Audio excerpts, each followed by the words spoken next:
Hi, it's Charlie McCann from Stan James. Welcome to a preview of two of the big weekend sporting events. But first, breaking news that Lewis Hamilton will have a new co-driver with McLaren for 2010 F1 World Championship, and that is Jenson Button, the 2009 World Champion. And we're behind Lewis Hamilton on this. We bet 2-5 that Lewis Hamilton scores more points in 2010 than Jenson Button. Button, who's jumped ship from Brawn were good enough to give him a drive when, this time last year, remember, he didn't have a drive, and he was an 80-1 shot to win the 2009 World Championship. But he's jumped ship to McLaren, but we're behind Lewis Hamilton, 2-5 Hamilton, 7-4 for Brawn for the 2010 World Champion. That, of course, is just in a match bet.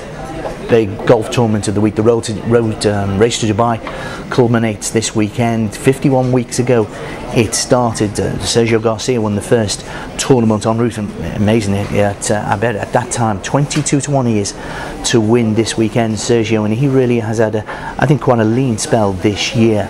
Rory McIlroy, 4 players can still win the inaugural Race to Dubai title, basically the European #1. Rory McIlroy is 9-4 on favourite. He's got a nice lead against over Lee Westwood, 16-5. Westwood looking for his second Order of Merit title. Martin Kamer, what a year it's been. The French Open, Scottish Open, he won back-to-back at midsummer. He's a 13-2 shot. And Ross Fisher is a 14-1 shot. He won the Volvo World Match Play Championship. Fisher, of course, can still lose, despite if he wins this weekend in Dubai. If he wins and Westwood or McIlroy finish second, then they will finish above him in the Order of Merit.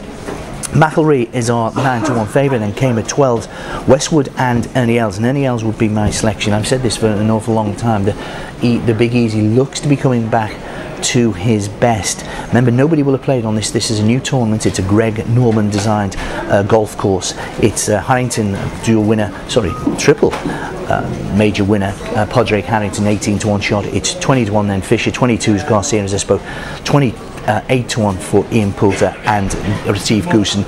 Justin Rose 30-1, and it's 33-1 the rest. The other big I think weekend event is the tennis as well. The ATP Tour Finals, which begins in the O2 Arena in London on Sunday, and the draw's being made. And in Group A, it's Federer 7-5, Murray 4-1, Del Potro 4-1, and Verdasco 8-1. Can't have Verdasco at any price. It must be. I think there's a 1 missing from that. 8-1 personally. Group B, Djokovic 7-4, Nadal 9-4, Davydenko 130, and Soderling is a 4-1 shot. In the outright, we can't split him at the top of the betting. It's 11-4 Novak Djokovic, 3-1 into 11-4 for Roger Federer. Will Federer be looking? He'll have an early time to remember.